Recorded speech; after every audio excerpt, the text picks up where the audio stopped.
Bon allez, pas chasser.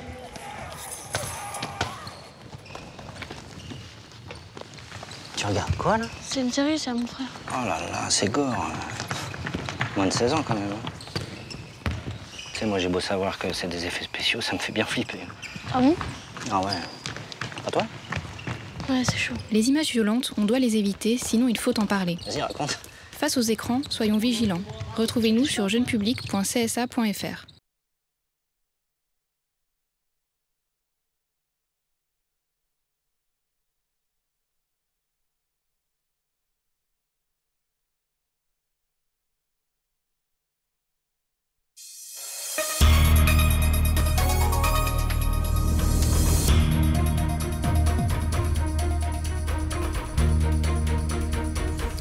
Le mauvais temps a endommagé des habitations à Capesterre-Belle-Eau. Particuliers et commerçants ont souffert de l'épisode pluvieux orageux qui a traversé notre archipel. Le reportage d'ATV Guadeloupe dans quelques instants. Le temps est revenu au vert. Et l'équipe pédagogique du collège de Trois-Rivières à la rescousse des élèves récalcitrants. Ils ont lancé le projet Kalinago Adventure. Celui-ci a pour objectif de lutter contre le décrochage scolaire. La région a d'ailleurs apporté son soutien à l'initiative. Et nous le verrons, la 4G débarque en Guadeloupe. Les opérateurs de téléphonie mobile redoublent d'efforts pour capter de nouveaux clients. Entre Orange et SFR, nous vous dirons tout ce qu'il y a à savoir sur ce nouveau service très haut débit accessible sur tous les téléphones portables. Cuba pleure le commandante, mais sa musique continue d'égayer au-delà de ses frontières. Ce soir, rencontre avec des musiciens cubains qui ont partagé l'amour de leur musique avec des élèves de l'école primaire de Borico aux Abîmes. Bonsoir, je suis ravie de vous retrouver. L'épisode pluvieux qui a atteint son point culminant hier après-midi a particulièrement touché la commune de Capesterre-Belle-Eau. Plusieurs maisons et commerces ont été inondés. Comment les habitants ont-ils vécu cette journée? De l'eau en abondance. Un reportage de Nathalie Dinane, de Moïse Dexter et de Patrick Curie. Placée en vigilance orange, la Guadeloupe a été inondée suite aux fortes pluies et orages qui ont duré une grande partie de la nuit. À Capesterre-Belle-Eau, une des communes les plus touchées, la population a été surprise. Habituée aux régulières montées des eaux, elle ne s'attendait pas à un phénomène d'une telle ampleur. Au lendemain, les traces restent encore visibles. Envie de sortir un bâtiment là, et la pluie commence à tomber, à Kadime, à Kenitan sorti, et puis subitement, on voit de l'eau là à monter, et puis voilà quoi. On n'a pas savoir qui gens, qui a passé, qui gens ça fait arriver, et voilà, il dit que ni de l'eau, mais il n'a pas dit qui gens ça taillé. Voilà, alors tout le monde a trouvé surpris. Voilà, comme tout le monde a été pris. Dans une autre section de la commune, à Sainte-Marie, l'eau s'est invitée chez les riverains, impuissants face à cette déferlante qui a tout ravagé pour certains. Et puis, toute linge là, là. En commun là, on donne gens à propre emploi. Là, on descend en transport en commun là, on arrive, on dit oui, on est. Le seul but qu'on peut faire, c'est de tirer plaque là, et l'autre là, on dit bon, ben, bloquer en tant que là. Il y avait toute l'eau là, et on ne peut pas dormir là au sol là, et on peut dormir à la mer là. D'autres à la maison, lors du phénomène, n'ont pu que constater les dégâts. Moi qui vois de la sortie en tête à chimie, la jambe route nationale là, et rentrer tout en gaz là. À part de faire encore, rien. Et on s'est là pourtant. Eh bien, nous rentrons même en chambre à coucher moi. Eh bien, vous savez, ni début tempête, et ni début tempête pas dit tempête déjà, c'est après par la suite en vrai. Mais ça va après 2 semaines, toutes mes blagues gonflées, en bien encore. On a l'habitude de vivre par rivière là, mais quand on est là, c'est un autre système, c'est de la gaz en tête à la SAD. OK. Quand jambe nationale là, il rentre en gaz là. Et à plusieurs reprises, on a sollicité la commune pour faire des travaux. On y a des travaux en cours, en ratant. La municipalité et ses services sur le qui-vive depuis le début des pluies ont porté leur soutien. Le premier adjoint Jean-Yves Ramassamy cherche les causes. C'est une situation qui est devenue de plus en plus préoccupante. Et là maintenant, je verrai ça avec le maire pour que nous puissions faire une réunion avec les responsables techniques, la route Guadeloupe, plus la région Guadeloupe, puisque c'est la traversée de l'eau sur la route nationale qui crée le dégât. C'est pour qu'on puisse dévier l'eau avant la route nationale pour pouvoir au moins barrer la vitesse de l'eau qui aujourd'hui a encore occasionné des dégâts. Et la Martinique est toujours sous l'eau ce soir. Les averses continuent de tomber, occasionnant de nombreux dégâts un peu partout sur l'île. État des lieux avec Frédéric Mazy et Michelet François. C'est un geste que cette marchande répète plusieurs fois par jour. La pluie s'est invitée dans les stands au grand malheur des commerçants. Ça fait des grandes rivières Mais souvent, on voit les dames avec leurs raclettes à racler tout et on perd de la marchandise.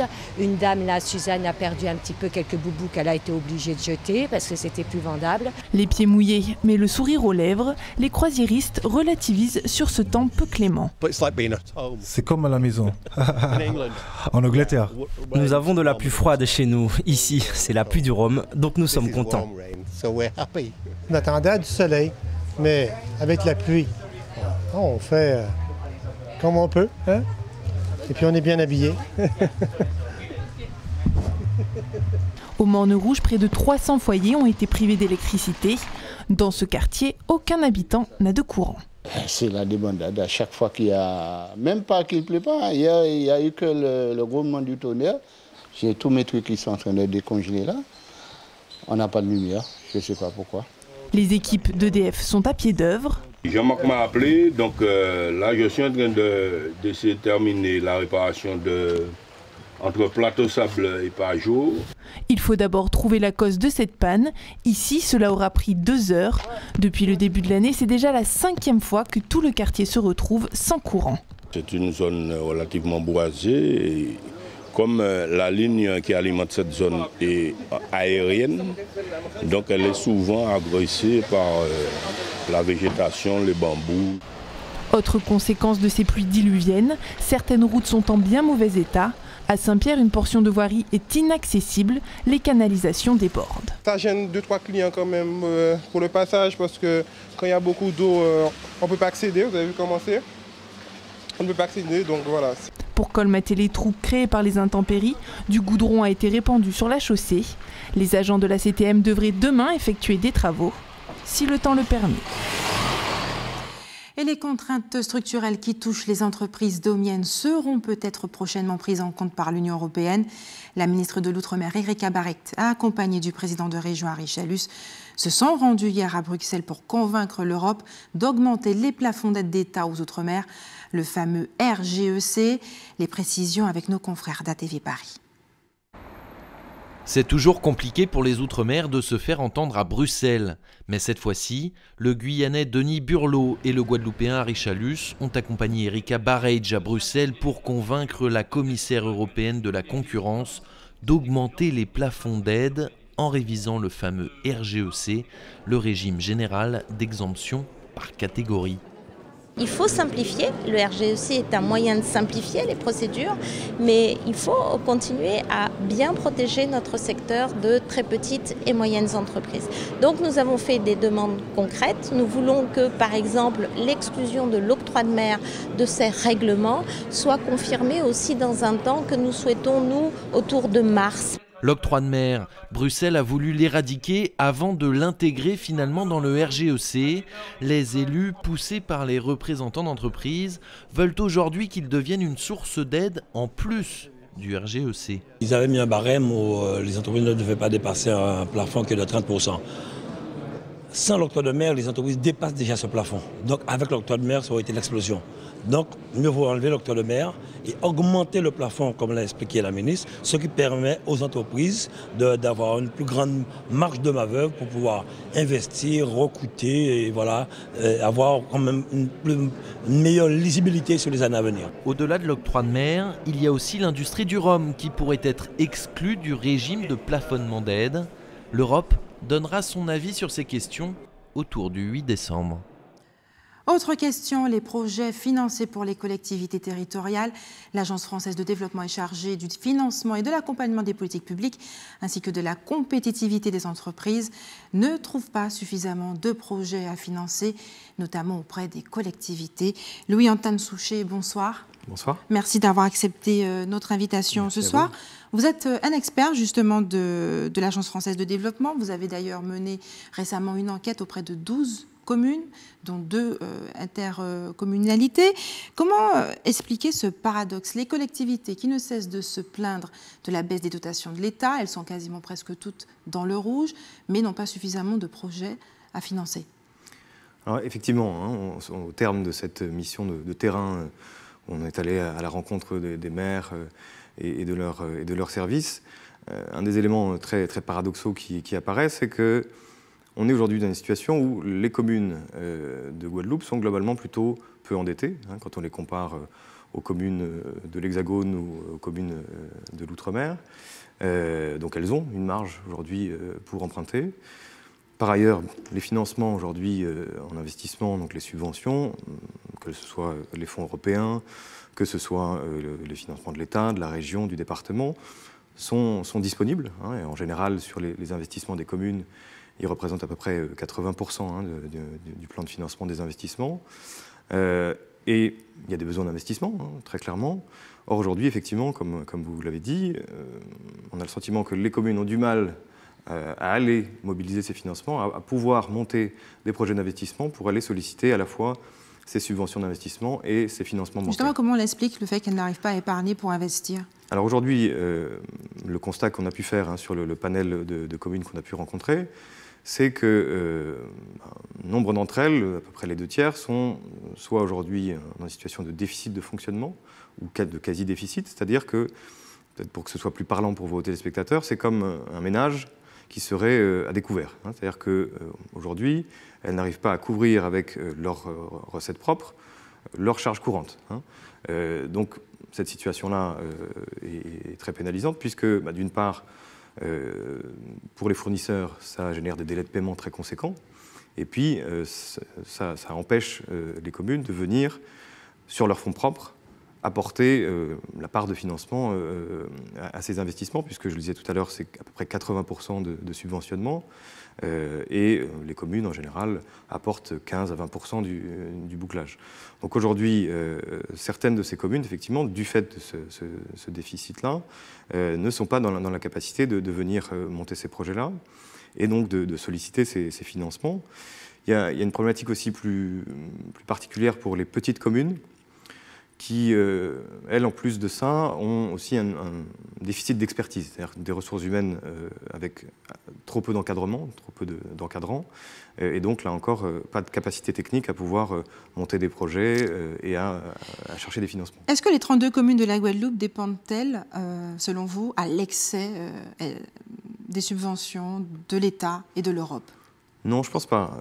Aujourd'hui, ces enveloppes de subventions d'investissement sont encore une fois disponibles et elles ont un intérêt, une vocation qui est de permettre aux collectivités de l'Outre-mer et de Guadeloupe en particulier d'opérer un rattrapage en termes de niveau d'équipement. Vous parliez tout à l'heure de 20%. Elles apportent à peu près 20% et même certaines ont du mal. Les communes, voilà. Les communes ont du mal justement à donner ces 20%. Et je pense que la priorité aujourd'hui, c'est effectivement pas cette dépendance entre guillemets au financement européen, c'est plutôt la capacité à aller mobiliser ces financements qui sont disponibles. Êtes-vous inquiet aujourd'hui? Est-ce que la situation est alarmiste? La situation est globalement assez préoccupante, hein, même si elle est contrastée d'une commune à l'autre, bien évidemment. Mais aujourd'hui, on a effectivement le sentiment que certaines communes sont dans une difficulté financière très, très grave. Et la problématique en Guadeloupe, c'est que l'intercommunalité, hein, ce qu'on appelle les communautés d'agglomération, soit sont récentes et donc voilà, n'ont pas encore réellement émergé comme des acteurs qui peuvent prendre le relais des communes sur tous les investissements structurants. Hein. On parle beaucoup de l'eau, des déchets, des transports. Aujourd'hui, voilà, c'est plutôt ces structures-là qui ont vocation à porter ces projets-là. Or, elles n'ont soit pas la capacité technique, là encore, soit elles sont, pour certaines, aussi déjà dans une situation... Louis-Antoine Souchet, pour bien comprendre concrètement, quelles seraient les conséquences si la situation n'était pas redressée? Très clairement, aujourd'hui, cette situation n'est pas soutenable hein, sur le moyen terme. Ce qui nous rassure aussi, hein, c'est qu'aujourd'hui, à travers ces rencontres avec les élus et les techniciens des communes qu'on a pu voir, c'est une prise de conscience hein, de ces difficultés-là et de la nécessité pour pouvoir redevenir des acteurs importants de l'investissement en Guadeloupe et du développement économique, hein, pour générer des emplois directs ou indirects, l'importance de pouvoir dégager et redresser leur Et justement, comment y arriver? Quelles sont les solutions qui ont été dégagées, envisagées aujourd'hui pour aider ces communes à retrouver leur équilibre? Alors c'est une démarche hein, qu'on fait en partenariat vraiment avec l'ensemble des acteurs qui interviennent hein, pour les communes, donc les services de l'État bien sûr, la Chambre régionale des comptes également, la Caisse des dépôts, etc. Donc on essaie vraiment de mettre en place une démarche partenariale hein, au service des communes. Et je pense qu'il y a deux axes. D'une part, l'AFD, avec d'autres acteurs, peut venir comme ressource en appui à ces communes en difficulté, à la fois en leur apportant un regard extérieur sur l'analyse financière, notamment la prospective, savoir un peu où elles vont en matière de finances si les choses restent en l'état. Et ça permet d'apporter un regard extérieur qui est différent de celui de la Chambre régionale des comptes, qui est forcément un peu plus brutal, entre guillemets, et qui génère des décisions qui peuvent être là aussi un peu rudes. Donc notre idée, c'est d'arriver un peu en amont, plutôt sur un aspect préventif à ces mesures-là. Et l'autre aspect, il est plutôt, on va dire, contraignant. En tout cas, l'idée, c'est de responsabiliser, de contractualiser avec les communes. Peut-être d'une part en orientant davantage nos financements sur des investissements soit qui génèrent des recettes propres, des infrastructures touristiques par exemple, ou alors des investissements qui permettent des économies, notamment des économies d'énergie, ce genre de choses. Et puis se mettre d'accord aussi avec les communes pour, quand on leur octroie un financement après, pour qu'elles acceptent de tenir une trajectoire et leurs engagements. Absolument. Louis-Antoine Souchet, merci d'avoir accepté Merci de répondre à nos questions ce soir. Nous continuons à parler politique.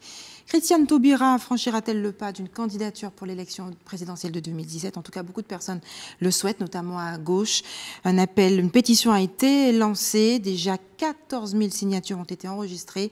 On regarde le reportage de Kerwin Alcide d'ATV Guyane. Si la France continue à s'enfermer dans la peur et si elle y est encouragée notamment par ces discours ultra sécuritaires. Et si c'était elle ? À 6 mois de la présidentielle, le nom de Christiane Taubira refait surface, alors que les socialistes sont toujours en quête de leur homme ou leur femme providentielle pouvant éviter un naufrage historique de la gauche. La Guyanaise s'en amuse et ne dévoile pas, pour le moment, ses intentions malgré les demandes pressantes. Réfléchie et orgueilleuse, Christiane Taubira ne se lancera jamais dans une telle bataille sans certaines garanties, et peut-être même des excuses. Après la débâcle de Lionel Jospin au premier tour de la présidentielle de 2002, la gauche lui était tombée dessus. Accusée d'avoir siphonné des voix à gauche précipitant la défaite des socialistes et favorisant l'accès de Jean-Marie Le Pen au second tour. Christiane Taubira avait réalisé le modeste score de 2,32% sur le plan national, mais chez nous, quasiment un électeur sur 2 avait voté pour elle. Depuis, la Guyanaise bénéficie d'une exposition médiatique nationale, voire internationale, grâce à son passage au gouvernement, lui offrant désormais un statut présidentiable. Reste à savoir si la France est prête aujourd'hui à avoir à sa tête une femme, de plus de couleur, autant de questions que l'ancienne ministre doit désormais se poser avant de prendre sa décision. Même si le challenge politique ne lui a jamais fait peur, Christiane Taubira sait que c'est un risque politique. Et maintenant, ces photos que vous voyez maintenant sur votre écran, il s'agit de photos amateurs prises après l'annonce des résultats de l'élection présidentielle en Haïti, des pneus brûlés, après l'annonce de Jovenel Moïse qui a été élu hier nouveau président de la République d'Haïti avec près de 600 000 voix, loin devant Jude Célestin. Une partie de la population conteste cette victoire qui a été remportée avec une large majorité, mais selon nos sources, il s'agirait d'incidents isolés. La capitale Port-au-Prince serait au calme et l'ancien président Michel Martelly a déjà féliciter l'actuel président. Retard, absentéisme, violence verbale et physique, voilà la liste des désagréments constatés au collège des Roches-Gravées de Trois-Rivières. Pour couper court à tous ces débordements, l'équipe pédagogique de la SECPA a proposé aux élèves concernés de s'investir dans un programme, le projet Kalinago Adventure. Les détails de celui-ci avec Nathalie Dinan, Moïse Dexter et Patrick Curie. C'est à l'issue d'un appel à projet lancé par le Fonds social européen qui vise à combattre le décrochage scolaire que la Kalinago Adventure a vu le jour. Un projet initié par le directeur de la SECPA au sein du collège des Roches-Gravées. Les élèves sont dans l'apprendre autrement. Plutôt qu'ils soient tout le temps enfermés au sein d'une salle de classe, ils voient un certain nombre de choses en classe, ils vont sur le terrain pour la mise en pratique et bien sûr ça les mobilise parce qu'ils bougent, ce sont des élèves qui aiment bouger et qui aiment être en activité et donc ça les permet d'être à l'air libre, de s'oxygéner et tout en développant de nouvelles compétences parce que le but, l'enjeu il est là, que chacun découvre, développe ses compétences, son potentiel pour pouvoir après s'ouvrir d'autres horizons. Ce projet pluridisciplinaire englobe différentes activités basées sur l'apport de la culture amérindienne dans notre île à partir d'un jardin créole. Le jardinage, ça consiste à savoir ce que les Amérindiens ont mené dans notre pays avant. Et Ils sont comme il y a des voies de disparition dans toutes les plantes qu'on a eues, donc on a décidé de faire un jardin créole et de mettre tout ce que les Amérindiens possédaient comme le citronnelle, le gingembre et la menthe. C'est superbe qu'on a lancé ce projet car il y a des choses que je ne savais pas et que j'ai appris comme tout le monde. La région Guadeloupe, en visite dans l'établissement, se réjouit d'un tel projet face au taux important d'illettrisme, d'échecs scolaires dans notre département, en plus de la montée des actes de violence. Soutenir un projet comme celui-là, ça permet de donner aux jeunes confiance en eux, de se rendre compte qu'ils peuvent être utiles et puis surtout de faire en sorte, par les valeurs qu'on transmet aux jeunes dans ces activités, qu'ils puissent demain reprendre un cursus de manière à avoir un parcours de vie et qui leur permette de s'insérer dans la société guadeloupéenne. Vous voyez comment les jeunes reprennent confiance en eux. Je trouve que c'est une très belle opération et je suis convaincue que le chef de l'unité de France aura l'occasion d'en parler avec moi et sera satisfait de voir que le FSE, les fonds européens, sont vraiment indispensables. Ce projet mis en place pour la deuxième fois a donné des résultats probants. Les élèves décrochent de moins en moins, sont plus attentifs et quelques-uns ont même repris un cursus dit normal. Et la journée d'hier a été marquée par un événement aussi impressionnant qu'inquiétant. Au milieu de la matinée, aux alentours de 11 h, un homme muni d'un casque de moto a braqué au vu et au sud de tous une bijouterie située dans la galerie commerciale de Géant Casino du Gosier. C'est avec une certaine quiétude qu'il a opéré son cambriolage. Filmé par quelques passants, la vidéo a d'ailleurs fait réagir de nombreux internautes. Que pensez-vous de ce hold-up commis en plein jour? Isabelle Hameau vous a posé la question, on vous écoute.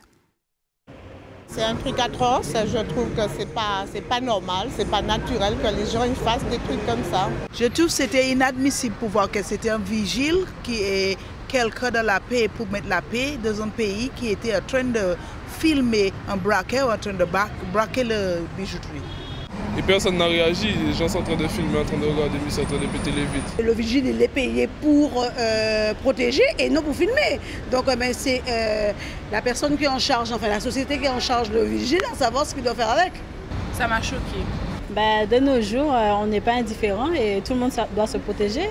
Bon, après, il y aura toujours des jugements, on aurait dû, on n'aurait pas dû, quelqu'un aurait dû faire quelque chose, mais bon, c'est quand même la vie des gens qui sont en danger. C'était trop facile. Vraiment trop facile pour lui, il est rentré, il a pris ce qu'il voulait, il est reparti. Sans aucune sécurité. Puis on voit que dans la vidéo, à un moment, son fusil est tombé, donc quelqu'un aurait pu sauter sur lui et faire un truc. Après, bon, les gens sont un peu lâches, c'est normal. Ils veulent pas risquer leur vie. Encore un énième braquage qui n'est pas encore fini, malheureusement, parce que je pense que la Guadeloupe, ça part vraiment très mal. Très mal pour la Guadeloupe, c'est pas prêt à se finir. Je ne sais pas quelles sont les solutions, mais il faudrait trouver des solutions justement pour que la Guadeloupe ne parte pas en dérive comme ça. Le jeune justement ne parte pas en dérive. Voilà. Et restez sur ATV Guadeloupe dans quelques minutes. La guerre des opérateurs de téléphonie mobile autour de la 4G et puis rencontre avec des musiciens cubains venus partager leur passion avec les écoliers de Borico des Alignes. Ils se livrent une guerre sans merci. À l'approche des fêtes de Noël, les opérateurs de téléphonie mobile mettent le paquet pour l'arrivée de la 4G, le standard de 4e génération qui permet le très haut débit sur les téléphones portables. Une offensive a d'ailleurs été lancée il y a déjà quelques semaines par l'opérateur Orange. Reportage Linda Kayarsi. Orange Caraïbes a ouvert la voie de la 4G, 4G+, en zone Antilles-Guyane. Désormais, tous les clients d'Orange abonnés pourront bénéficier d'une couverture optimale avec des débits 10 à 20 fois plus vite qu'en 3G+. Un bon réseau, ce n'est pas simplement de la couverture, c'est déjà de la couverture. Et la couverture se fera avec de la 4G, avec de la 3G aussi à certains endroits, dans certains cas, mais c'est aussi de la densification, c'est-à-dire les endroits où il y a du monde, il faut qu'il y ait beaucoup d'antennes, parce que sinon vous avez des gens qui ne peuvent pas téléphoner ou qui ne peuvent pas recevoir de la data. L'offre 4G et 4G+, est disponible pour tous les clients d'Orange, quelle que soit l'offre sans surcoût et sans démarche supplémentaire. L'opérateur promet en effet une navigation sur Internet plus rapide, des vidéos plus fluides et des temps de connexion et de réaction plus courts pour plus de confort dans les jeux en ligne. On va dire que tout le monde téléphone, tout le monde fait de la donnée. C'est simplement la finalité qui en est un petit peu différente. Pour un professionnel, bien sûr, c'est pour ne pas rater des clients ou pour pouvoir rechercher des informations sur une application, par exemple, et ce, en tout lieu et en tout temps. Pour nous, notre essence, c'est le débit, en fait, de diminuer le prix de l'essence, donc de diminuer le prix du débit. Et donc, en fait, on offre plus qu'on offrait avant, effectivement, pour permettre à tous les gens d'avoir le même confort d'utilisation avec des tarifs qui sont les mêmes. 3 conditions sont nécessaires pour surfer en très haut débit mobile. Disposer d'une carte SIM compatible 4G, disposer d'un terminal compatible et avoir activé la 4G, et se trouver bien sûr en zone de couverture. Comme vous le savez, l'attribution des licences et des fréquences 4G, c'est fait sur un appel d'offres, en fait. Alors, sur tous les critères, on était le premier, et en particulier sur la qualité du réseau. Donc, de façon très évidente, à la fois de notre réseau existant, mais du réseau qu'on allait proposer. Donc, c'est connu, on n'en fait pas un mystère, et c'est pour ça, d'ailleurs, nos clients le savent bien. On a le meilleur réseau. D'ici février 2017, 80% de la population sera susceptible de bénéficier de la 4G. Fin 2017, c'est la barre des 90% qui devrait être atteinte. Et ce matin, c'était au tour de l'opérateur SFR d'expliquer les avantages proposés pour profiter de cette connexion en très haut débit mobile. Présentation, Karen Diama. Pour concurrencer le leader de la téléphonie mobile, SFR lance dès ce jeudi 1er décembre son réseau 4G. On mise très simplement sur une qualité de réseau exceptionnelle, je vous l'ai annoncé. On démarre tout de suite le réseau avec une couverture de 95% de la population, ce qui est énorme.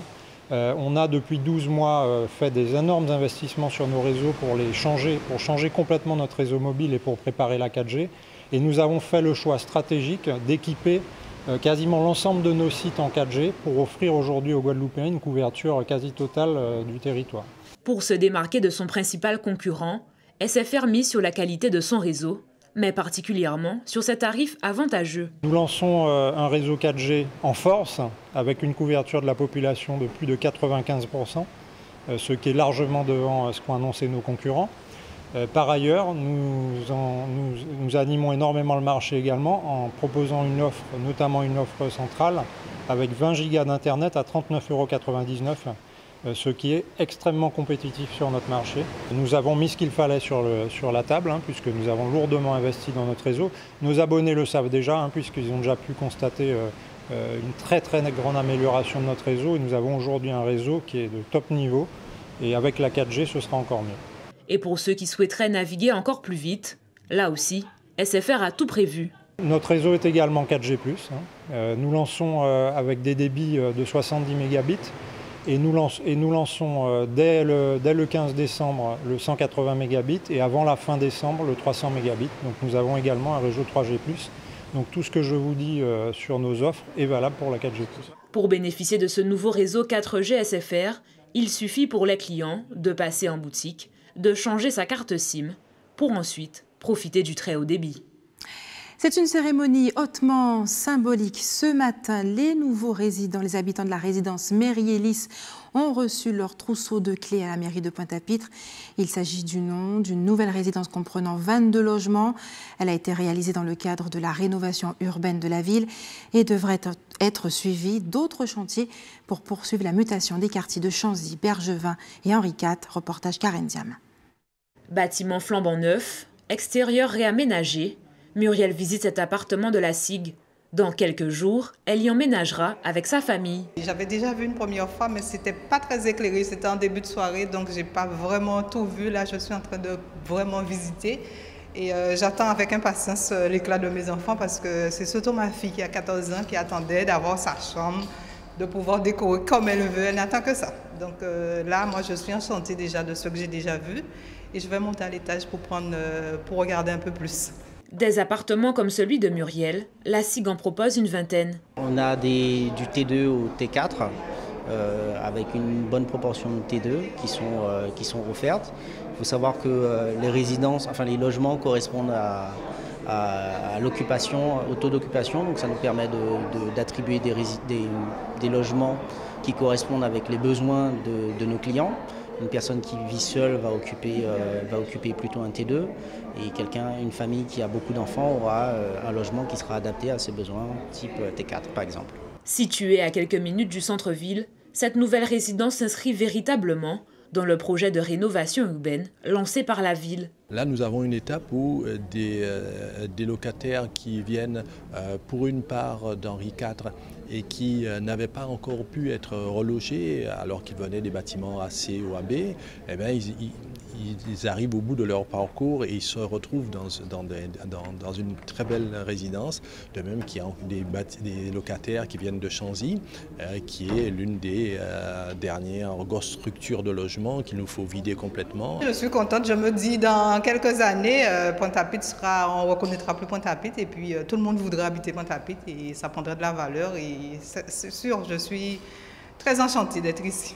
Avec cette nouvelle opération de réaménagement du territoire, la municipalité se rapproche de son objectif d'offrir un nouveau visage à la ville de Pointe-à-Pitre. Et ce soir, les Cubains poursuivent leur hommage posthume à Fidel Castro.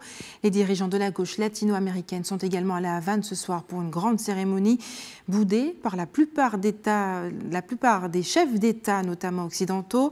Chez nous, des musiciens cubains sont venus à l'école élémentaire de Borico aux Abîmes aujourd'hui. Ils ont partagé leur amour pour la musique avec les élèves.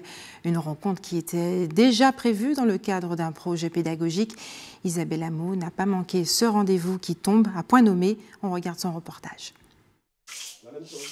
Après un an d'entraînement, ces élèves ont fait découvrir leur performance musicale à des musiciens cubains. J'ai appris qu'il y a plusieurs façons d'utiliser le violoncelle, avec l'arche, en pinçant les cordes avec les doigts.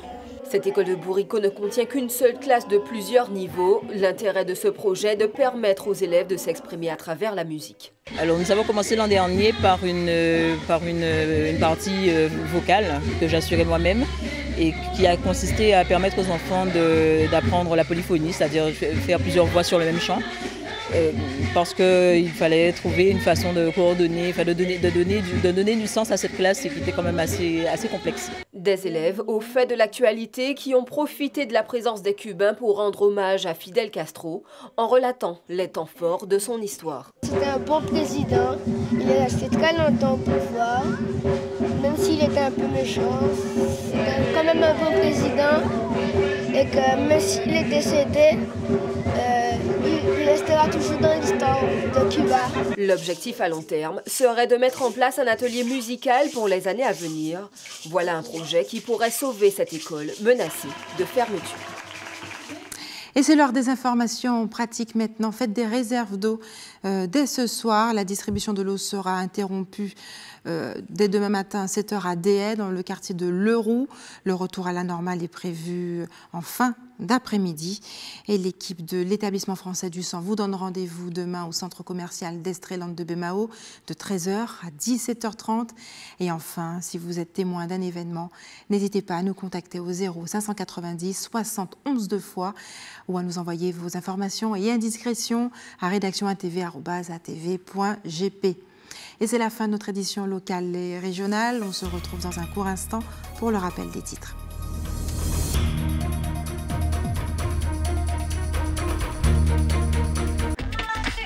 On va peut-être changer, non? Moins de 10, c'est pas vraiment de votre âge.